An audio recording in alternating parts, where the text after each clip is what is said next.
Hello, respected viewers. Your host Imran Khalid Arbi, and you are watching 5 Minutes HR. Respected viewers, अगर आपने अभी तक हमारा channel subscribe नहीं किया तो आपसे रिक्वेस्ट है कि हमारा चैनल सब्सक्राइब कर लीजिए और बेल आइकन पे क्लिक कर दीजिए ताकि हर नई आने वाली इंफॉर्मेटिव वीडियो की अपडेट्स आपको मिलती रहें। प्यारे दोस्तों, एचआर क्या है, ये शुरू करने से पहले आपको बताता चलूं कि बदकिस्मती से बहुत सी ऑर्गेनाइजेशन में अक्सरियत अफराद की एचआर के हवाले से मनफी सोच रखती है। They have negative perspective of HR. उनके ख्याल में ह्यूमन रिसोर्सेज का बेसिकली जो काम होता है वो अफराद को वार्निंग लेटर देना, कंसिडरेशन लेटर देना या टर्मिनेशन और ले ऑफ करना होता है, जबकि वो एचआर के कोर फंक्शन से नावाकिफ होते हैं। रिस्पेक्टेड व्यूअर्स, एचआर क्या है और इसका इसके कोर फंक्शंस क्या हैं, उनको हम आसान जुबान में समझाने की कोशिश करेंगे ताकि आपकी जो एचआर की अंडरस्टैंडिंग है वो अच्छे तरीके से बिल्ड हो सके। According to Human Resource Certification Institution, human resources is a function in an organization that focuses on implementing organizational strategy as well as recruitment, management and providing direction for the people who work in the organization. ये एक इसकी generic definition है जो कि human resource certification institution USA ने दी है। बुनियादी तौर पे एचआर का काम किसी भी इदारे में ये होता है कि HR make sure the effective and efficient utilisation of its human resource by reducing cost to achieve organizational goals and enhancing overall organizational performance. HR के जितने भी फंक्शंस हैं, एचआर की जितनी भी एक्टिविटीज हैं, ऐसा नहीं कहा जा सकता कि ये कोर फंक्शन है, ये कोर फंक्शन है, ये ज्यादा इंपॉर्टेंट एक्टिविटी है। एचआर की हर एक्टिविटी ही इक्वली इंपॉर्टेंट होती है। एचआर का जो सबसे पहला काम है वो है employer branding. As a human resource department of any organization, the first function of that department is employer branding. Employer branding basically क्या होती है कि लोग इस इदारे के बारे में क्या समझते हैं, इस इदारे की स्टेक होल्डर्स की नज़र में इस इदारे का क्या इमेज है, उनके ख्याल में ये कैसा इदारा है, अच्छा है, बुरा है, या इसकी प्रैक्टिसेस के हवाले से उनका क्या नजरिया है। एम्प्लॉयर ब्रांडिंग को किस तरह इन्हांस किया जा सकता है, किस तरह बूस्ट किया जा सकता है।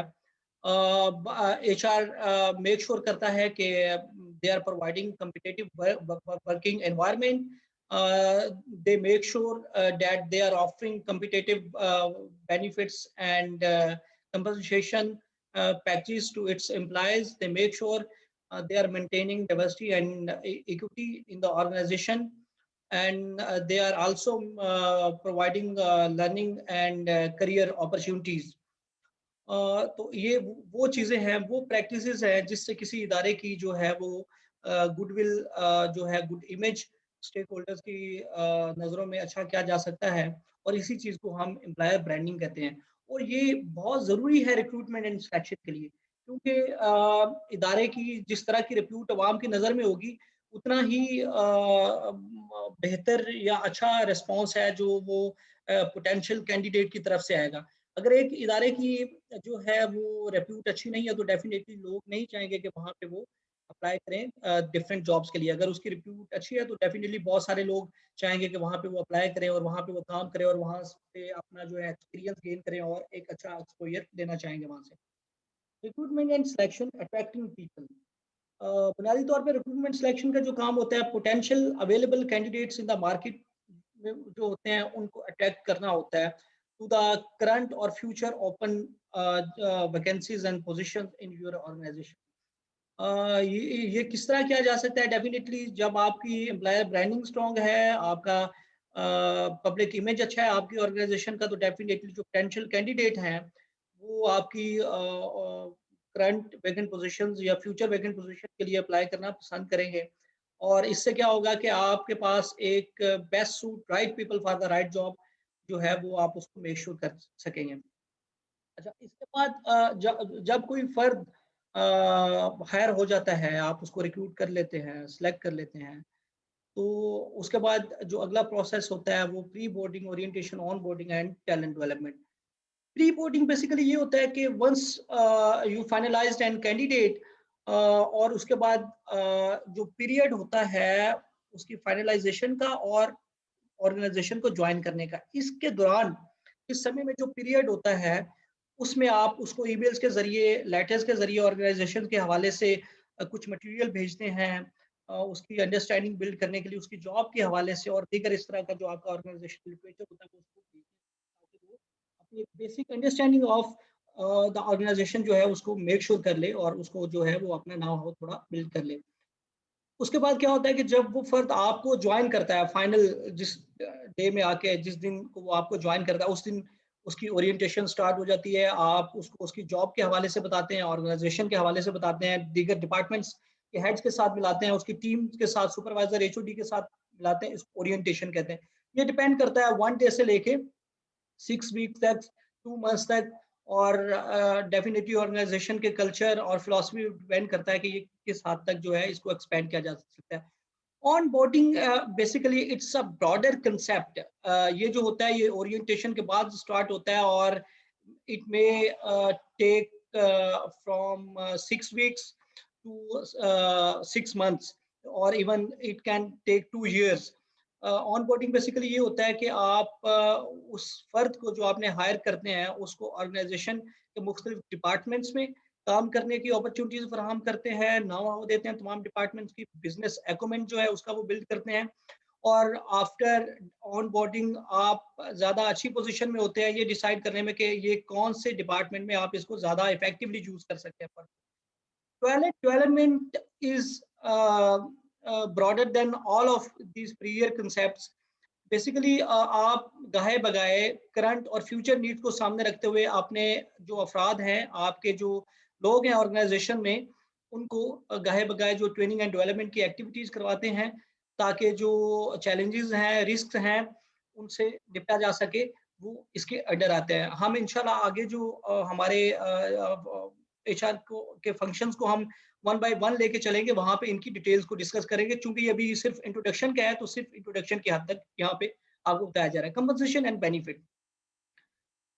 कंपनसेशन एंड बेनिफिट्स बेसिकली आप जो जितना काम करेगा उसको आप उतना रिवार्ड करेंगे, जिसकी वर्क क्वालिटी जितनी अच्छी होगी उसको उसी तरह का रिवार्ड होगा। जो इदारे के लिए जितनी ज़्यादा सेविंग करेगा, जितने ज़्यादा जो है वो इनकम्स लाएगा, उसको उतना ज़्यादा रिवार्ड्स और बेनिफिट्स होंगे।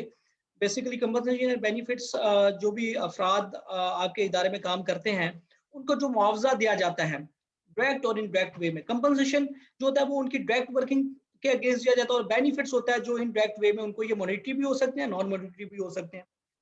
Performance management.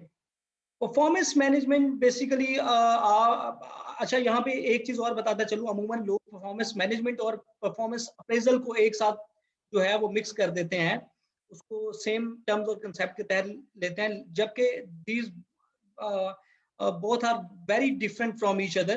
Performance management basically it's a continuous process of giving feedback about the performance of an individual. ये एक ऐसा मैकेनिज्म है, ऐसा सिस्टम है जिसमें आप वक्तन फवक्तन जो है स्टाफ उसको उसके टारगेट वर्सेस अचीवमेंट उसकी परफॉर्मेंस के हवाले से फीडबैक देते हैं कि वो अपनी परफॉर्मेंस को किस तरह बेहतर कर सकता है, अपने ग्रे एरियाज को किस तरह जो है वो कवर अप करके इम्प्रूव कर सकता है और नई स्किल्स किस तरह गेन कर सकता है। जबकि परफॉर्मेंस अप्रेजल जो है वो बेसिकली उसकी overall once in a year, after a month, semi annually और क्वार्टरली जो है आप उसको रेट करते हैं, उसको रैंक करते हैं कि उसने जो अचीवमेंट्स की हैं, जो परफॉर्मेंस दिखाई हैं, उनको अब रेट करने का वक्त है। उसको बताया जाए कि आपने क्या खोया, क्या पाया और आने वाले वक्तों में अगले नेक्स्ट न्यूर में नेक्स्ट पीरियड में आपको किन चीज़ों पे ज़्यादा बेहतर काम करना होगा। Employ relation and grievance handling, basically इसको हम इंडस्ट्रियल रिलेशन भी कहते हैं और इसका जो मेन काम है वो बेसिकली ये होता है कि स्टेक होल्डर्स के साथ किस तरह रिलेशन मेंटेन रखा जाए, स्टाफ का आपस में रिलेशन, स्टाफ का मैनेजमेंट के साथ, मैनेजमेंट का स्टाफ के साथ और दीगर जो आउटसाइड स्टेक होल्डर्स है उनके साथ किस तरह अच्छा रिलेशन मेंटेन किया जा सकता है ताकि ओवरऑल ऑर्गेनाइजेशन परफॉर्मेंस जो है वो बूस्ट हो। एंड ग्रीवियंस हैंडलिंग बेसिकली जो जैसा कि आप सबको मालूम होगा ऑर्गेनाइजेशन में डिफरेंट तरह के ग्रीवियंसेस वगैरह आते हैं, तो डेफिनेटली ये एचआर को रिपोर्ट होते हैं और एचआर पूरी कोशिश करता है कि इनको जो है वो फ्रेंडली एनवायरनमेंट में रहते हुए सॉल्व किया जाए और ज़्यादा प्रोडक्टिव रिजल्ट्स जो है स्टाफ से वो लिए जाए। जो जो आप कह सकते हैं कि चेंज एजेंट का रोल है एचआर का, ये निहायत ही इम्पोर्टेंट है।